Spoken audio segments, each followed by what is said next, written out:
Thanks very much for joining today. This is our monthly Adjust webinar for those who are here for the first time. Adjust, we do webinars every month, inviting experts to cover topics such as retargeting, acquisition, attribution, and today we will talk about fraud. So today we have with us as our guest and partner InMobi, and here from Adjust we have our resident fraud specialist Andreas, who you can also see in the video in the background.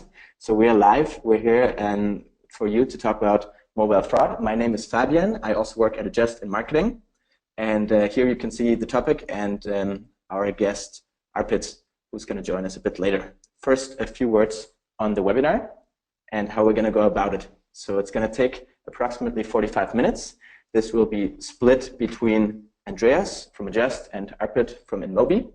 And you can ask questions at any time. So if you're not familiar with GoToWebinar, there's this question module in the control panel where you can just pop in questions. We can take a look at them, I can take a look at them, and then we answer those at the very end of the presentation. And as always, we'll send out the recording and the slides via email after the webinar to everybody who's online now and also to the people that are registered and couldn't make it. Great, so here's what we've prepared for you. Here's the menu for today. So we're going to have a quick intro about mobile fraud, what it is, what it does, and what the consequences are. We're going to talk a bit about the types of fraud and, of course, how to detect it. Very, very important. How do you find out that your traffic might be fraudulent? Fourth, how to interpret fraud-related data. So how to look at the KPIs and interpret them the right way. And as the second part of this webinar, we're going to look at the network approach and how networks should deal with ad fraud. That's InMobi. We're going to present a case study, and at the end, very important, I would invite you to stay and ask questions that you have about mobile fraud, because I think today you have the chance to ask experts and you don't have that every day, so I'll encourage you to do that. All right, before we get started, a few words about Adjust. To those of you who don't know us, so Adjust is a business intelligence platform for mobile. We were founded in 2012. Our headquarters is in Berlin. We've now grown to more than 100 employees in many locations all over the world. What makes Adjust special and unique is that we have an open source SDK that connects directly to more than 800 integrated partners. And what you can use Adjust for is, of course, tracking and measurement of your mobile marketing activities. So all types of channels, whether it's email, Facebook, Twitter, Google, you name it, you can track all your campaigns, also post-install events, and tie these back to your initial campaigns. So you have a better understanding of your mobile marketing ROI and how to improve it. With that being said, I wanted to first give it up to Arpit, who's going to introduce himself and lose a few words on what InMobi does. Hello all, thank you Fabian. Hi everybody, this is Arpit Nanda. I work as a product manager in the performance business for InMobi. My primary areas of focus include measurement and analytics for the performance clients, as well as I look at our anti-fraud capabilities and feature set. Just a few words about InMobi to start off. InMobi is the largest independent ad network, which enables consumers to discover new products and services by providing contextual and personalized ad experiences on mobile devices. Through our revolutionary advertising and discovery platform, developers, merchants, and brands can engage mobile consumers globally. We have been recognized by Fast Company as one of the most innovative companies in the world for 2016, and our user reach on a monthly basis is about 1.5+ billion users. InMobi was also ranked #2 in the Pixelate Seller Trust Index in 2016, which is the first quality rating of its kind, which ranks advertising firms which in general have low invalid traffic. This includes bots, URL spoofing, false impressions, etc., and are really high on transparency. As mentioned, we have about 20,000 global advertisers and work with about 32,000+ apps on both sides of the network.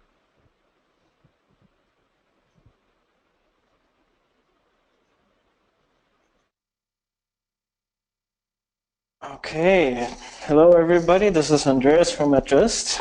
Let me start and talk about fraud a little. So the problem is all through the media, and quite high numbers are being talked about. Ad fraud is the total thing that we're looking at, right? That is everything that is fraud in the mobile ecosystem. We're going to talk about some of the ways that you can be defrauded, how to find out how that is happening, and in general, what you can do to protect yourself. To start off, let me talk about how mobile ad fraud impacts your business.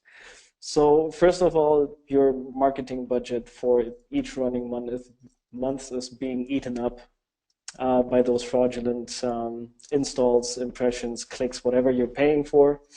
And that is not even the biggest problem. The biggest problem is that fraudsters in general, if they manage to put fraud on your campaigns and it goes unnoticed, it skews your campaign data and your performance data, which means you will most likely make false decisions about that. And even if you find fraud and if you detect fraud, there's still a lot of valuable time that goes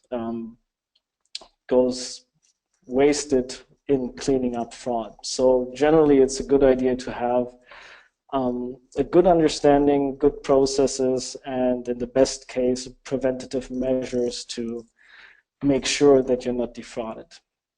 At Adjust, we're seeing two different kinds of fraud that make up more than 99% of the fraud cases that we see. The one, and that's the simpler one, really, because the investment for the fraudster is a lot smaller, is creating faked installs on fake devices, which usually happen through simulation or emulation on server hardware. What we have here is no real user, no real device, no real install. Everything is being faked by software and then rerouted through the internet to look like a legit install.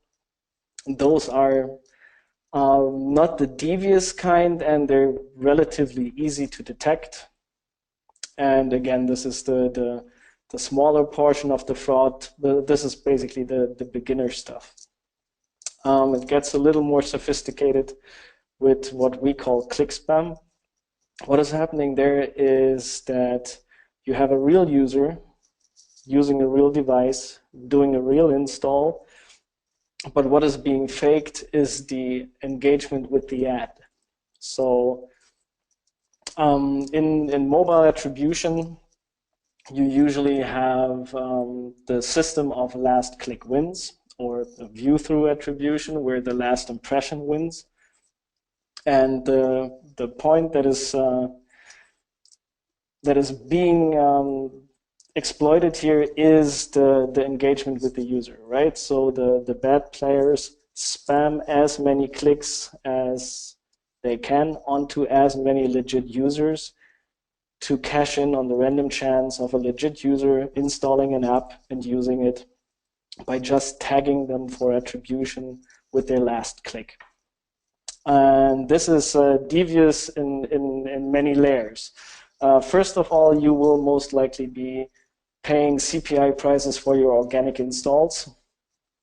And since we talked about how this skews your data, so usually those people can offer very low CPI prices to get high volumes because they already have a user base that they spam.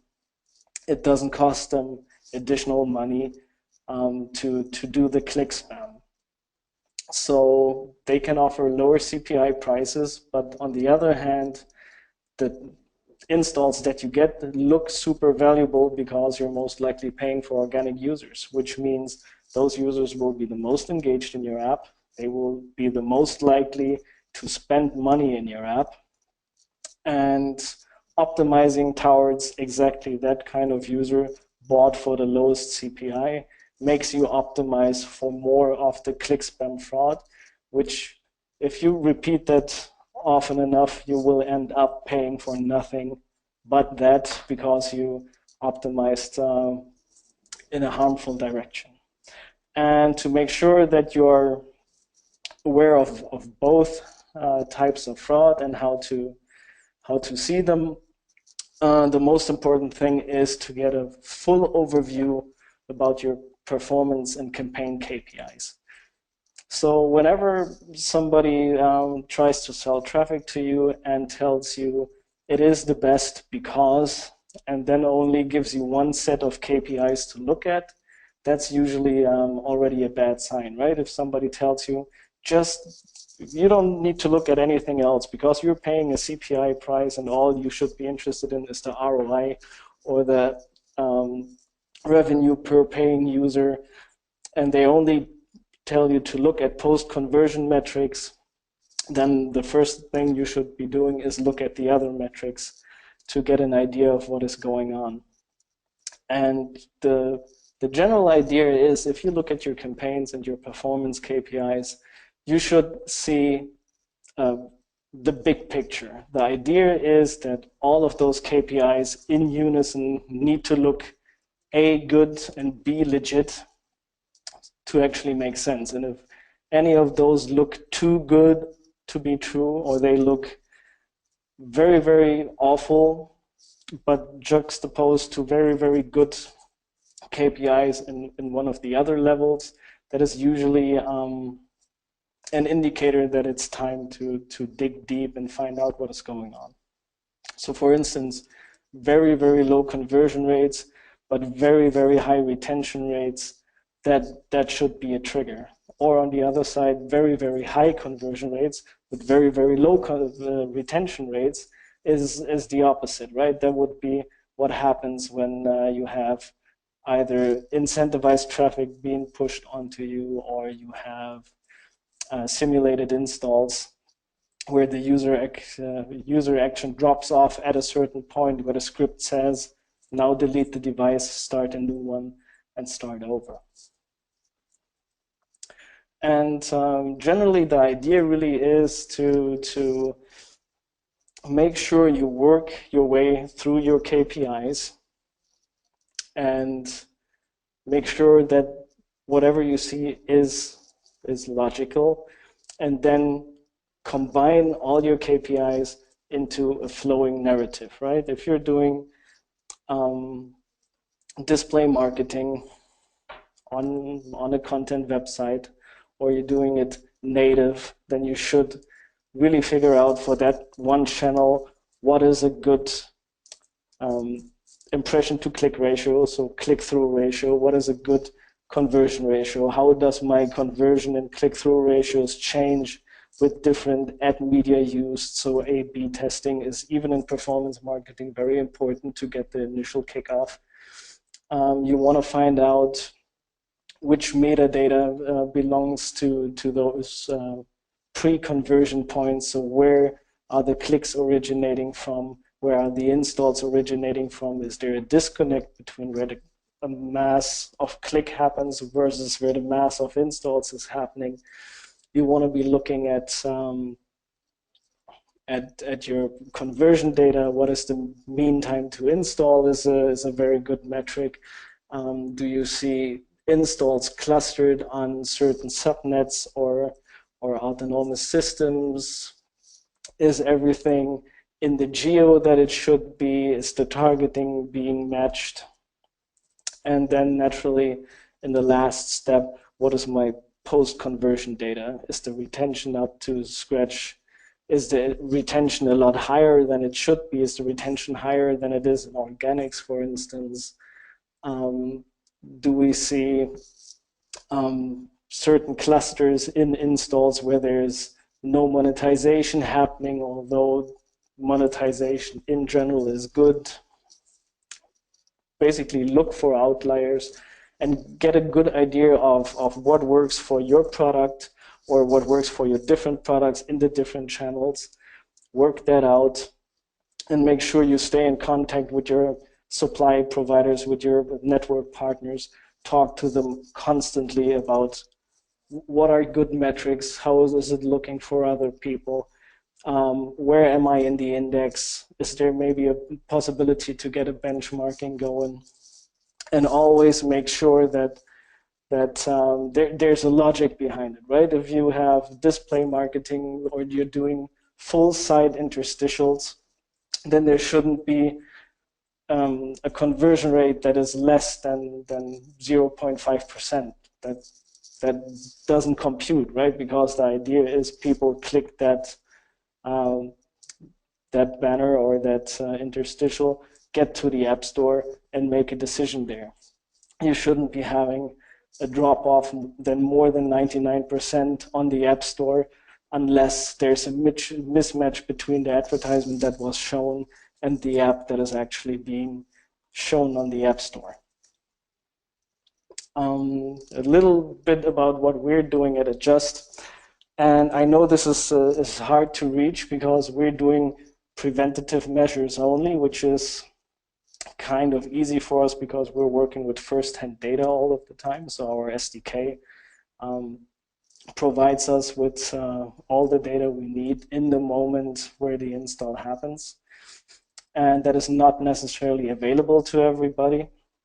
But what we're doing is, for instance, fake devices and installs, since those can only happen in server farms or hosting services, wherever you have the possibility to rent a server and run scripts on them, run software on them. We're looking for IP addresses that belong to hosting services, to data centers, or to services that are paid for obfuscating where your traffic is coming from, and we allow our clients to filter those installs out and put them into a bucket we call untrusted devices. And those installs will then not be attributed and not be paid for. Another thing that we make sure is not possible for our clients is being asked to pay CPI prices for their organics through click spam. So we have different measures there that in the moment of attribution actually check if there is the correlation between click and install, and if there's click spam happening by looking at the click frequency for that ad media and that device, so that there's not devices that are creating clicks over and over and over to then convert at some point. And again, those installs are being filtered out, not attributed to the paid source, which means that there's no CPI price deducted from your budget with your network partner, which means that the fraudster somewhere down the line that is trying to defraud you is getting their cash flow cut right away, which makes it very unattractive for them to keep trying to defraud the campaign. So they will most likely jump off in a matter of hours. Another thing that we have, and we haven't touched that yet, is in-app purchase fraud. The thing is, it's not my forte, and it's not the kind of fraud that I usually combat, right? I'm trying to work against the people that make a living off of defrauding advertisers. If we're talking in-app purchase fraud, that is more like software piracy, where the end user doesn't want to pay the price that you ask for your software, but they're not getting rich off of it, and they're not doing it repeatedly to harm you to get to your budgets. They're doing it to get access to that piece of software. Nonetheless, we have synchronous receipt verification for in-app purchases, which allows us to make a decision if in-app purchase happened within the session that the in-app purchase happens. So we would not even record that in-app purchase if the App Store or the Google Play Store would not give us a positive answer. And with that, I'm very, very close in my time frame. I hope this made sense, and you are asking a lot of questions. And I will hand over to Arpit. Hello again, guys. So after the after the insights on what Andreas shared of how Adjust provides features and provides measures to combat ad fraud, what I would like to take everybody through is the InMobi approach of detecting and dealing with ad fraud, and how we believe ad networks are in a unique position to combat fraud, and how they should go about it.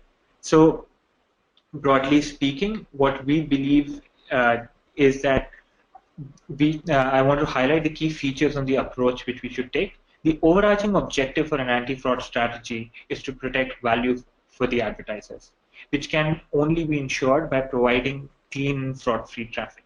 I think to facilitate this, what one needs to do, what a network needs to do, is to proactively monitor and minimize malicious supplier source. Since we are in a way at the beginning of the marketing funnel and matching suppliers, supply in forms of publishers to the advertisers' intent, the maximum we do upfront to try and prevent any kind of fraudulent activity from passing through. That would help enabling that most of the clean traffic passes through and most of the malicious traffic is stopped at source.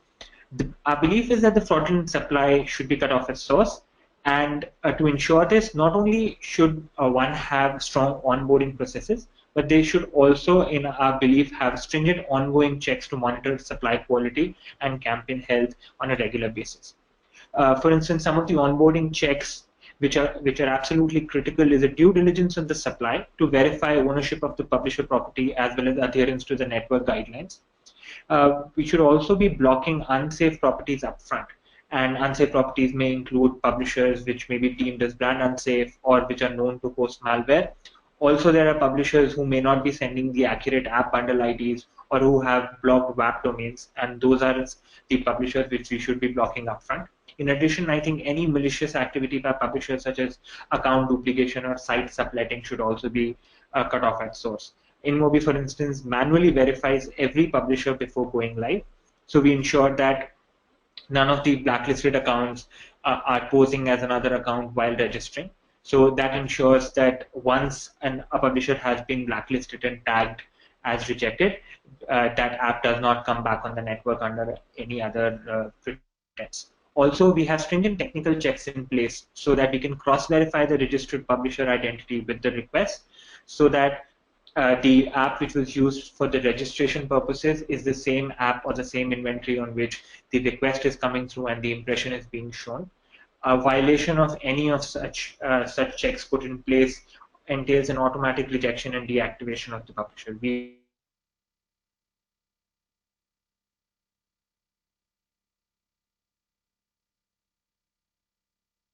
fraudulent activities which we capture. Also, I think it is also imperative for us to have a strong ongoing checks in addition to these stringent onboarding checks which we have highlighted. These ongoing checks should be put in place to prevent ad fraud through invalid impressions and clicks.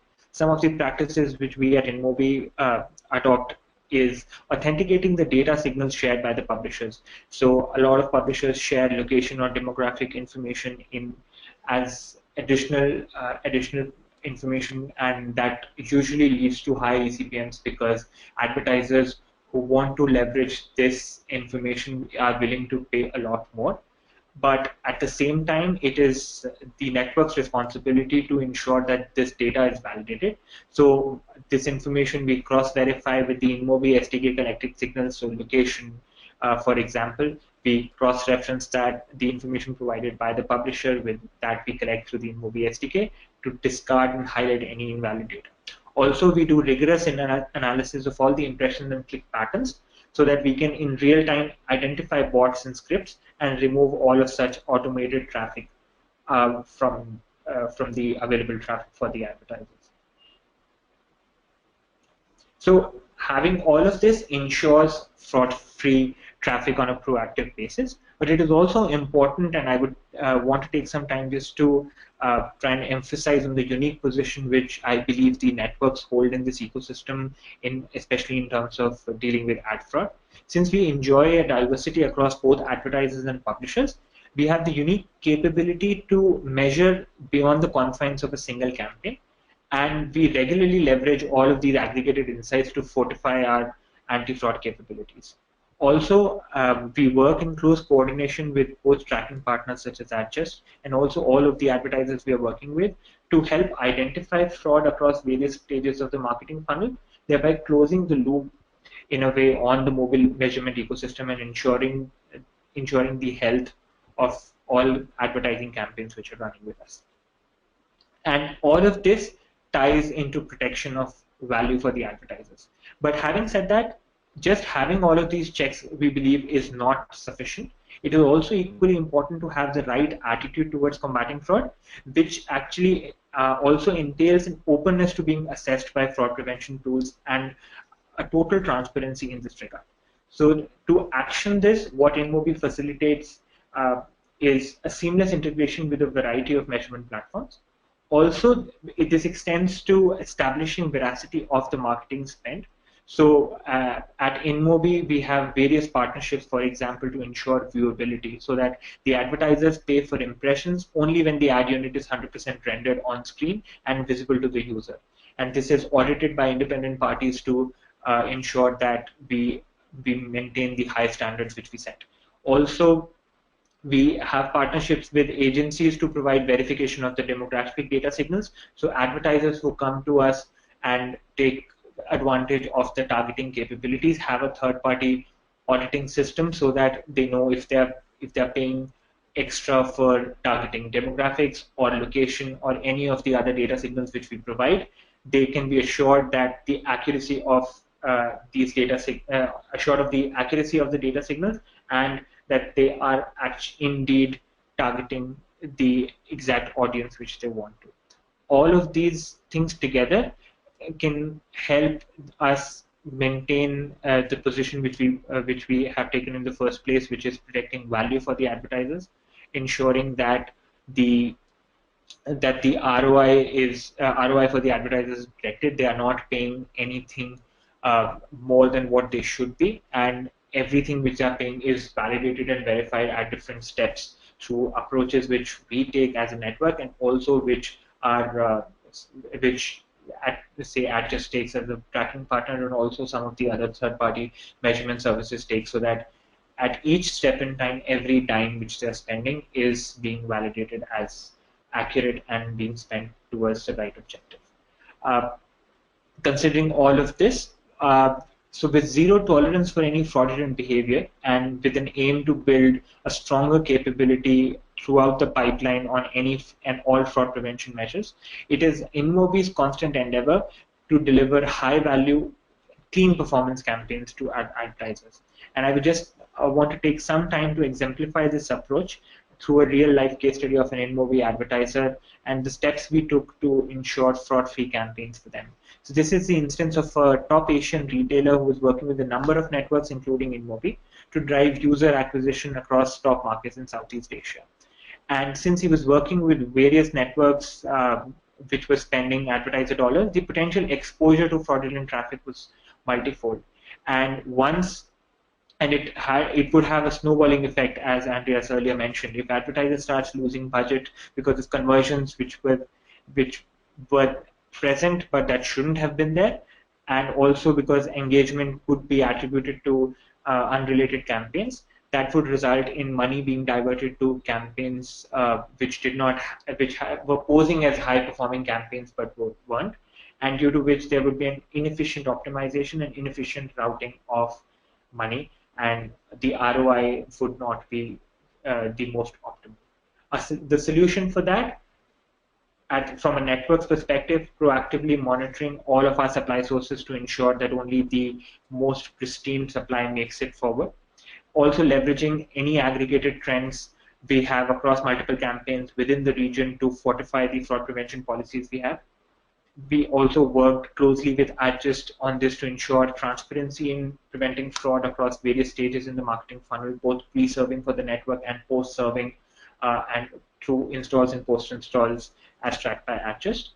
And the most critical factor here was to ensuring transparency with the advertiser on all measures taken by us, so that he's in the know on any and all features taken by us, and so that any of the measures which we are taking are clear to them. They understand why we are rejecting some of the supply which they don't have access to, and what are the reasons behind them. This ensured that there was absolute trust in the value delivered by us because of this transparency. And because of all of the stringent checks put in, we were amongst the best partners with 100% lower rejections than all of the other partners which the client was working with. This also enabled enhanced performance with the right optimizations.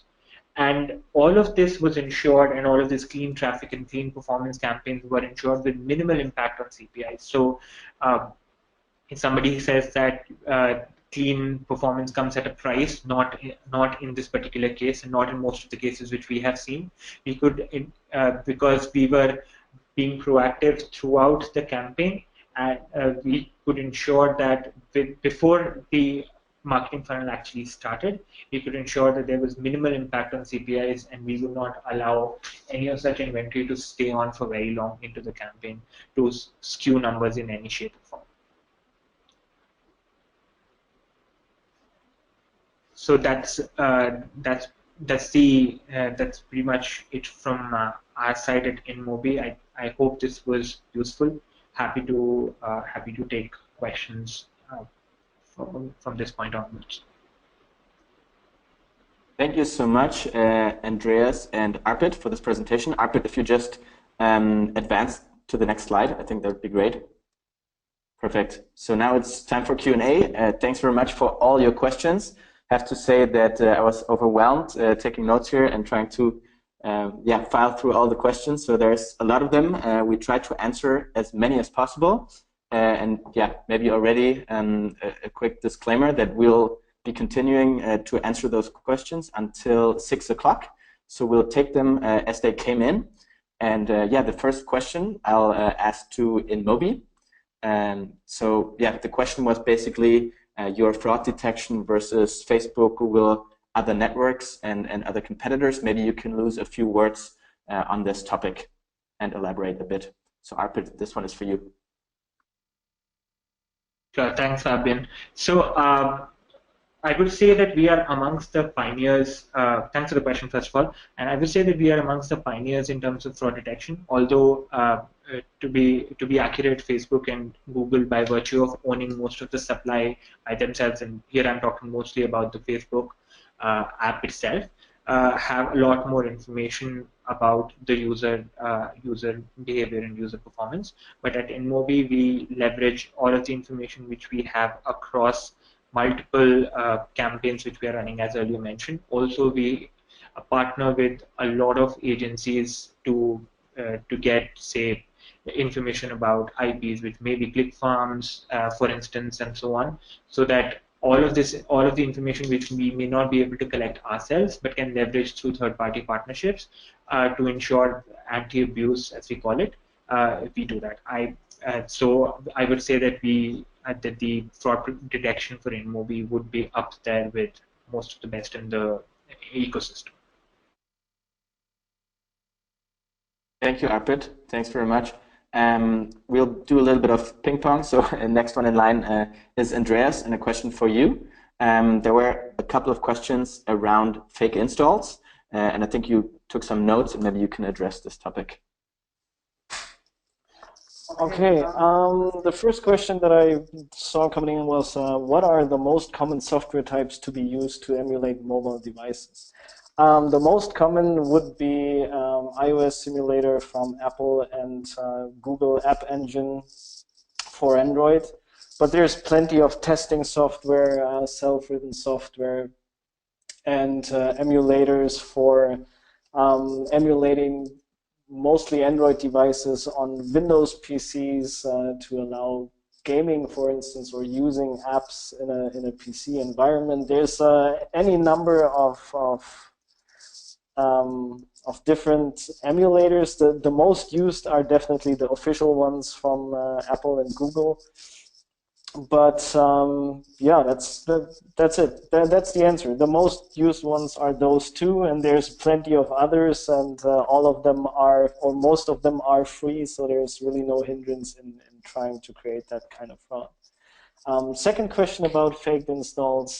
Can a click farm switch IP addresses when they have been discovered blocked and create a game of whack-a-mole, or is there a way to permanently block them?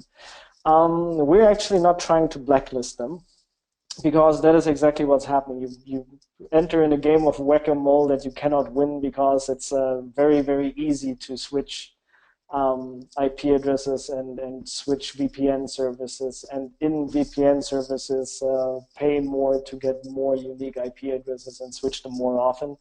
What we're doing is we're buying an unofficial IP database that doesn't do a blacklist. All they do is daily updates on metadata with the IP addresses. Not even a secret, we're buying the MaxMind IP database, all of it. And from that metadata, we can train our filters, right? If a data center buys new IP ranges, then we will know about it tomorrow. And if the same data center loses or sells a couple of IP ranges, then we will know about that as well. So we make sure that we have as little false positives as possible.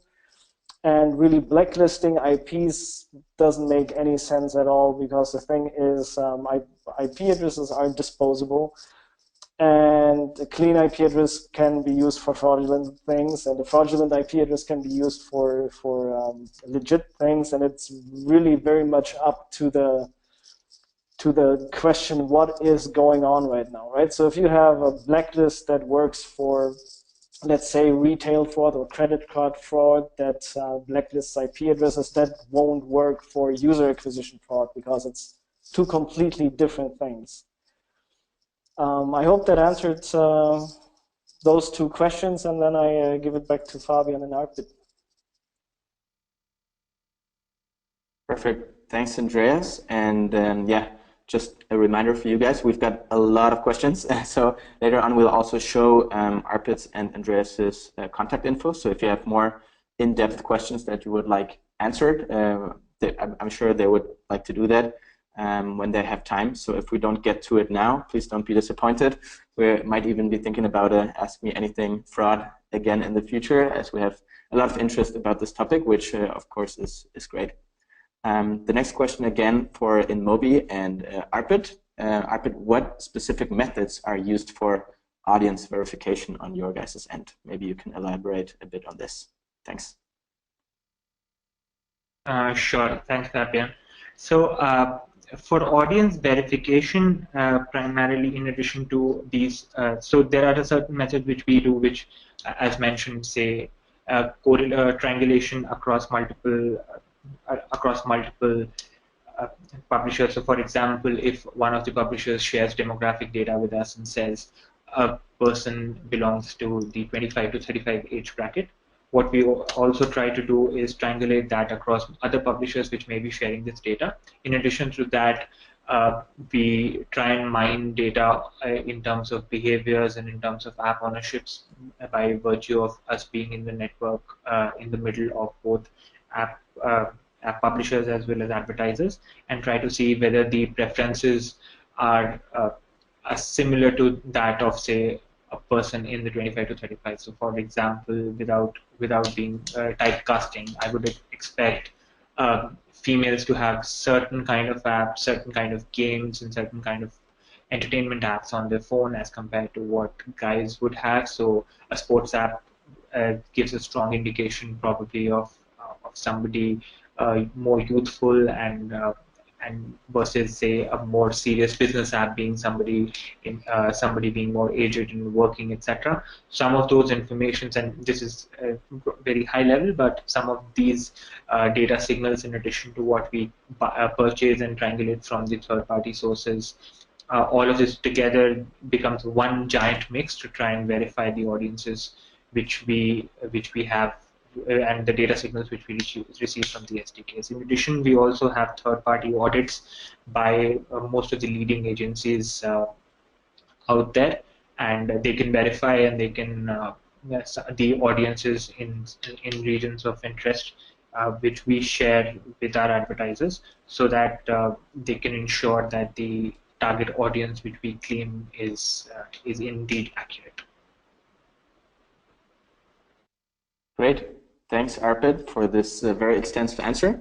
Next one goes to Andreas. He'll basically answer a few questions in one block, because there are a lot of more general questions, and then more specifically also about the SDK and the data that it provides. So Andreas, pass it on to you. Okay, here we go. So a couple of general questions that came in. What data does your SDK provide?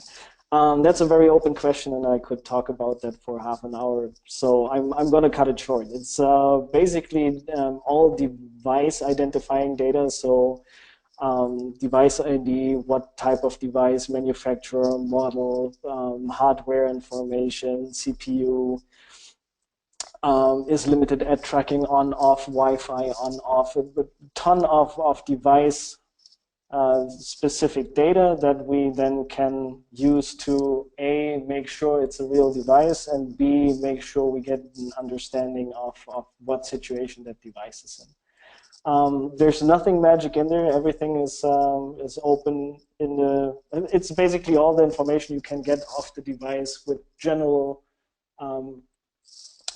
permissions. Nothing fancy. Otherwise, the app that the SDK is in would need to ask for additional permissions, which is a very bad user experience. So we're taking the general things. Second question, is it possible that a subsource that was clean on the fraud detection you provided becomes super fraudulent with more than 50% of the installs being fraud? And if so, where does it come from? So with our detection method that we use to actually deny attribution, it is highly unlikely that somebody figures out a way to cheat them. The thing is, we're open and transparent about how we're doing it and what we're doing, because there's still no way to cheat the system, even if you know how it works. And if we do not detect half of the fraud, then naturally half of the fraud goes undetected. But there is no magic trigger that somebody could use to fly under the radar. I hope this answers the question. If not, please shoot me an email. I'm going to share my email address a bit later, and then we can discuss further. Third question in the general category. You can mark some of the installs as fraud. What would be the next step for the advertisers? What's the best practices? Is there any advice on how to send fraudulent installs, callbacks to networks? So again, what we're doing is already denying the attribution. We're not sending a callback to the networks. We offer a rejected callback to advertisers and networks so that people have an idea of what was rejected and for what reason. But the whole callback thing and sending callbacks that trigger payments is already done here. If an advertiser would try and do that on their own, then it becomes a lot more complicated, because then you would need your tracking provider to send the callback to you, and you need to relay all the callbacks to all the supply partners and networks and exchanges you work with, which is possible. And in that case, if something is flagged fraud, then I would suggest that you don't forward the callback. It's not an easy thing to do, and it requires a lot of know-how and hardware and a good dev team. It's not impossible, but it's a hard thing to scale up. And the last question that I have here is, what if you have 20,000 installs in a tracking SDK, but only 2,000 are confirmed by Apple? That's a hard question. So usually that shouldn't be happening. There is always a discrepancy between tracking provider and App Store, because the App Store counts unique installs by user, and the tracking provider counts unique installs by device, because we have no idea what the Google or Apple user ID is and which devices belong to that user. And we shouldn't know that. So a certain discrepancy should happen. It shouldn't be 80%.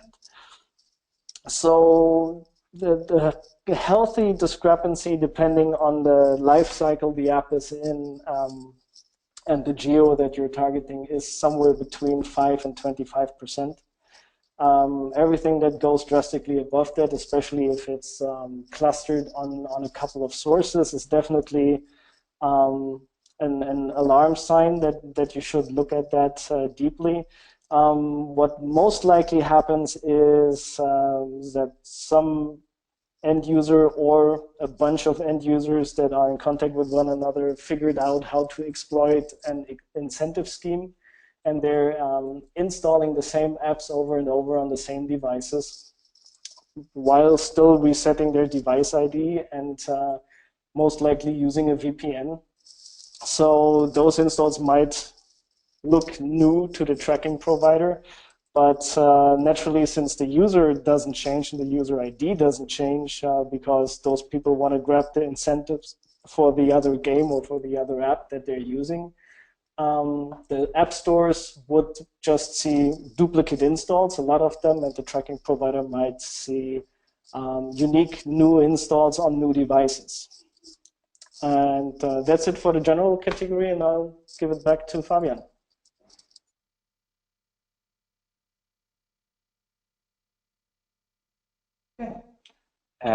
Yeah, me again. Thanks, Andreas, for answering those.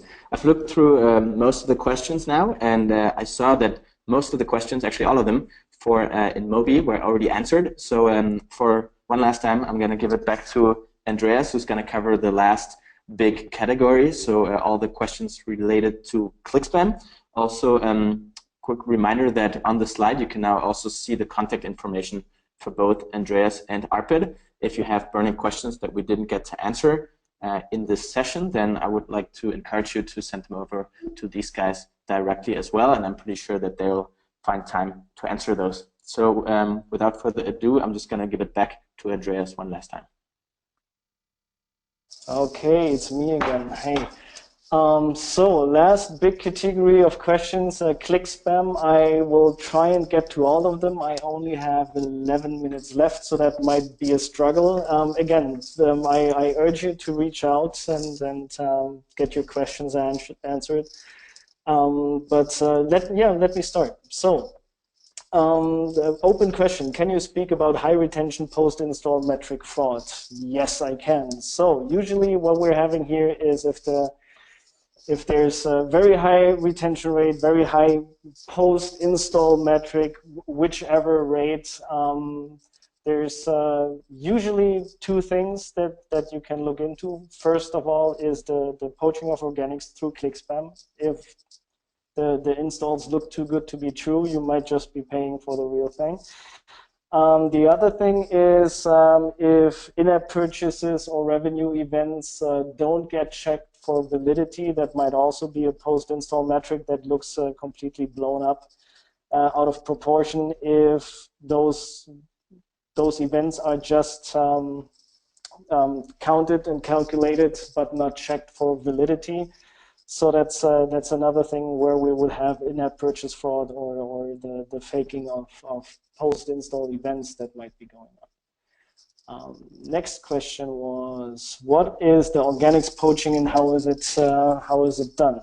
I'm going to try and be a little more precise, right? So there's two general ways to do click spamming. One is mobile web on undesired content that people don't want to advertise on. Streaming the latest Hollywood movies, websites comes to mind, right? So people are taking their iPad to bed, watch the latest Avengers, and in the background that already illegal web page starts blasting clicks for hundreds of different offers, because with the bandwidth that is already taken up by the HD video stream, nobody's going to notice another couple of thousand clicks, and then that website can cash in on the random chance of a user buying something or installing an app after watching the movie. The other way to do it is in-app. So basically native click spamware apps that are either having a lot of daily active users, or the apps are resident in memory. So apps that are constantly running on the phone are just dropping clicks onto their users without the users knowing it. And again, it's the random chance of somebody installing an app, right? So as a fraudster with an app that runs in memory all the time, you would go to as many networks and exchanges as you can and get deals going for the top 10 apps in each category on your platform, and then you blast those clicks out and cash in on the random chance of somebody installing one of those top 10 apps every couple of days. One more question. Won't limiting the attribution window solve the click spam frauds? That's a definite yes, no, maybe a little, not really. So what is going on is click spam doesn't, the click spam and the click spammer is agnostic of when the actual install happens. So yes, you would root out a ton of random chance by making the lookback window smaller, but at the same time, there's still a random chance. So people just need to spam more to accommodate for the smaller window. And on the other hand, you're gonna start cutting out on legit late conversions. Late conversions are a thing, right? There's people that forget about that app that they installed for a day, or that are on a commute now and are gonna look at it later, or just arrived at work and are gonna look at it in the lunch hour or whatever. There is late conversion there, not a lot of it, but there's legit cases there. And if you start basically rejecting false positives, what you're doing here, right? You're creating organics out of actual paid inventory that you should be paying for. That means that those publishers get less interested because their ROI drops, and they will either drop your campaign or ask for a higher CPI to keep up the volumes. So that is potentially quite hurtful. I wouldn't go for drastically short attribution windows, because it's going to be really, really hard to get proper inventory if you keep that up for a while. The next question, big one. So click spamming, a result of click spamming would be many clicks coming in at all hours of the day and days later, and installs are coming on at random times. But on the other hand, the person that asked the question heard about click spamming publishers where the mean time to install is somewhere between 0 and 5 seconds,